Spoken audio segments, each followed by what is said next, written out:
so glad to be here with you. I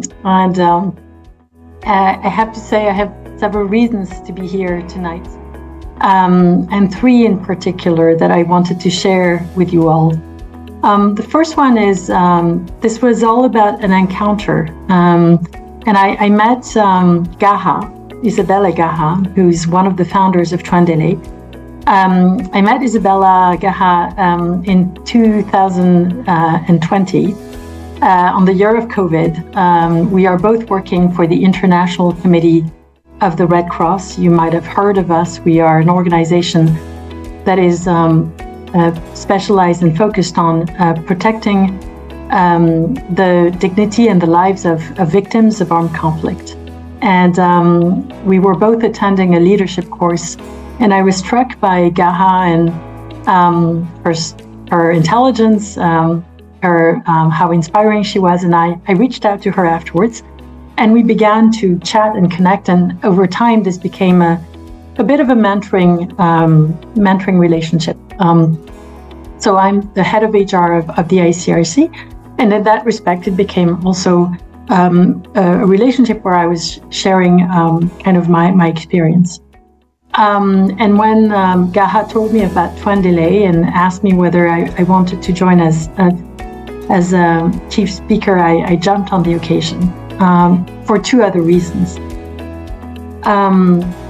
The second reason is that mentoring has been a part of my life, a very important part of my life as mentor, mainly. I mentor students. I'm from France originally, and I mentor students from France who don't know where to go into the job market and who are looking for guidance. And as I became a mentor, I realized how much, not only how helpful it was for people, but also how much you grow as a mentor. The act of giving is a very interesting act, because when you give, you receive more than you give. Which I'm sure there's a very good explanation for, but this is not, necessarily what people think about. But I've received so much as a mentor. It wasn't originally the reason why I mentored, but I am struck by the richness of the experience. And as a result, as head of HR of ICRC, it was really important to start a mentoring program within the ICRC. We started a pilot. We didn't go as far as a program. But I'm a true believer of mentoring, which is an important feature and proposition of Tuendelee. And then I want to end on the third reason why I'm here is I would probably not been born or exist had it not been for generous people like yourselves who had decided to give and donate time, money, in kind for people to carry on studies. Back in the 1940s, my dad, who came from Vietnam, came from humble origins, had the fortune to meet someone who supported his studies and allowed him to go into French education, which in Vietnam at the time was an elevator. And this allowed my dad to study, then to get a scholarship to come to France to study engineering in France, and then he met my mom, and then I was born.